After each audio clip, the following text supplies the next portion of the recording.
aquela que todo domingo ela se faz presente, principalmente no horário do culto.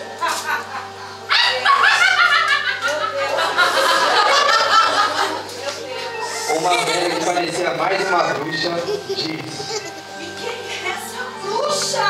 João, olha a bruxa! Eu, meus filhos, sou a luxúria. Não pode ser, não pode ser. Eu já figura para a luxúria. Amanda. Sou velha que existe há muito tempo entre os homens. Eu sou aquela que põe o desejo de seu coração, de ter o melhor carro, a melhor roupa de marca, o melhor sapato, a melhor roupa, figurina com culto. Eu sou você. Eu sou todas vocês. Mas sem mim vocês não são nada. Nada! Um homem que parecia um mendigo disse: Você? Quem é Eu? você? Só cobiça. Por mim, muitos já mataram, já morreram. Por mim, muitos já abandonaram sua família e seus amigos. Não precisa muito falar muito sobre mim. Sou tão velho pra chorar, só que eu preciso dela pra existir. Uma mulher com um corpo escultural disse: Eu sou a gula! Não, alguma coisa tá errada aqui. Gula? Eu sempre imaginei que a gula fosse gorda. Isso é o que vocês pensam! Gula? Gorda? Gorda? Eu sou aquela que não vejo a hora do culto acabar. Vai lá no final tomar um cafezinho. Vem pra igreja com um monte de docinhos e fica ali fofocando e comendo. Não presta atenção.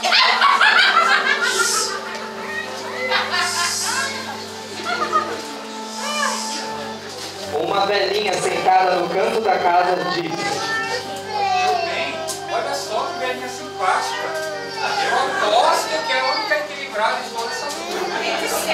Pensa! Ah, pecadores! Eu sou a ira. Eu sou conhecida também como rancor. E eu existo há muito tempo, assim como todos os meus companheiros aqui. Mas você é doce. Você parece a vovozinha de toda a família. Sonha em ter, não pode ser. Com essa aparência. Isso é o que vocês pensam. Eu sou aquele sentimento que existe dentro de você. Faz você perder a cabeça, bater nas suas filhas sem nenhuma piedade. Eu existo dentro de você, que faz você sentir ódio daquela mulher porque tem o carro do ano. Eu existo dentro de cada um de vocês, que sentem ódio do irmão porque ele tem mais função do que você. Eu sou terrível, eu posso causar, olha, terríveis coisas dentro de vocês. Brinca comigo não, hein? Uma jovem que ostentava uma coroa de ouros e brazaletes de diamantes disse: Eu sou a inveja! Eu sou a inveja branca! O povo de Deus adora falar que a inveja é branca! Ai, sua roupa tá tão bonita! A inveja é branca! Ai, o irmão tá cheio do mistério! É inveja branca! Eu sou você que fica paquerando a gostosona, a vizinha! Não faz essa cara não, porque quando você assiste a novela olhando pro comendador, você o deseja também. Como que você pode ser incrédulo? Você é rica, rica. Parece que tem tudo que quer. Eu tenho inveja de você, eu tenho inveja de você, de você, de você, de você, de você. Eu tenho inveja da vida de vocês.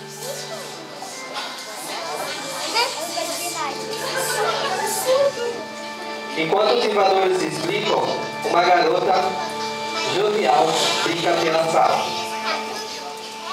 Você, garota, você parece diferente dessas personalidades do mal. Você é uma criança. Quem é você? Por favor, quem é você? Eu sou um orgulho. Orgulho! Não pode, você é apenas uma criança. Deixa eu ver. É uma criança. É uma criança tão inocente quanto as outras. O orgulho é como uma criança mesmo. Mostra se seus dentes não fizeram. Mas não se engane.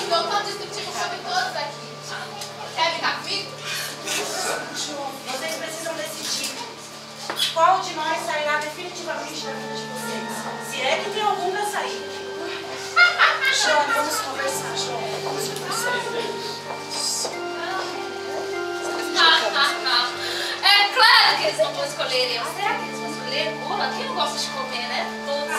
Hora de puta.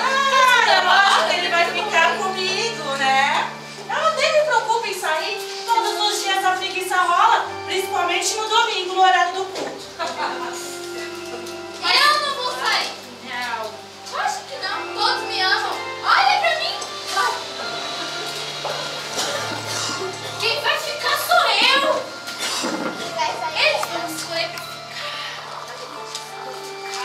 Todos precisam dar um chute. Todos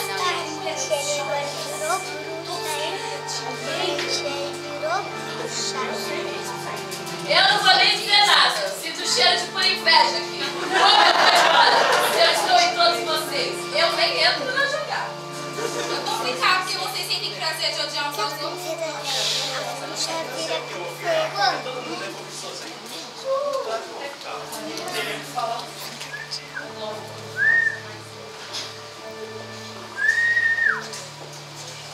João, como que pode? E aí, decidiram? Escolheram quem irá ficar? Sim. Eu, né? Sim. Nós tomamos a nossa decisão, nós conversamos. Porque não é possível que todos esses pecados, tudo isso estava dentro da minha casa, no meu lar. Não é possível que vocês estavam infiltrados na minha família. Eu achando tudo normal. A minha filha come 10 vezes no dia. Eu achando normal. Sabe? Eu cobiçando o carro da vizinha. Meu Deus, tanto mal. Mas um de vocês é o causador de todo este mal. E nós tomamos uma decisão, sim. Nós tomamos uma decisão porque nós queremos ser abençoados, transformados e livres. Tem um de vocês que tem nos deixado cego, que não tem nos deixado ver o quanto nós somos infelizes e aceitando todo esse pecado dentro do nosso lar. E por isso nós decidimos: orgulho, saia da minha casa, da minha família. Saia, você, saia da minha casa, orgulho. Sai, orgulho. Vai. Escolheram que o orgulho saísse em suas casas? Sim, Não estou nem aí. decidimos isso. Fizeram a melhor escolha. Sai, orgulho, você é o causador. Ei, vocês vão embora também? Enfim, eu vou sair porque eu preciso dela para ficar também. Porque eu sou preguiçosa. E a preguiçosa depende do orgulho. Muitos deles aqui são assim. Cuidado, hein? Não me chame, eu volto. Vai, Ninguém precisa de você preguiçosa. Onde não há orgulho, não há luxúria. Mas um dia, vocês vão precisar de mim. vai, luxúria. O orgulho é a cobiça, porque nós cobiçosos se orgulhamos de nossos pecados. Tchau. Onde não há orgulho, não há gula. Acho que não tenho nada para fazer que souber e atraente. Tchau. Mas vou sair. Nunca. E onde não há orgulho, não há ira. Porque os irosos não sentem orgulho de odiar os outros. Tchau, povozinha. Eu não queria ir embora não, sabia? Fiz festa na vida de vocês. Mas tudo bem, eu vou embora. Porque onde não há orgulho, não pode haver inveja. Porque quando a gente sente inveja, a gente tem orgulho. Eu saio da vida de vocês, mas eu sei que eu tô morando aqui. Eu tô morando aqui. Tchau! Tchau! Não pode. Tudo isso estava dentro do nosso lar. Nós construímos a nossa casa e o que nos cegou para vivermos tudo esse mal dentro do nosso lar, João? João, diz, e agora? Agora, Jesus, como a gente vai fazer? Vamos fechar a nossa casa. Agora que todas essas maldades saíram. Ai, João, Pecados. eu sei. Eu sei o que nós vamos fazer, João. Cadê minhas filhas? Meninas, venham cá, meninas. Porque eu descobri, e louvado seja Deus, que nenhum mal vai ficar mais nas nossas vidas. Oh, Deus Eu achava normal brigar com meu marido. Eu achava normal eu olhar para o carro da vizinha desejar. Eu achava normal minhas filhas comerem, sabe, sem nenhum paradeiro, brigarem dentro de casa, o meu marido se ausentar. Eu achava normal tudo isso. Mas, meninas, João, eu acho que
a Gabi, o Jane, os pastores que confiaram em mim e a pescadora de alma. Agradeço.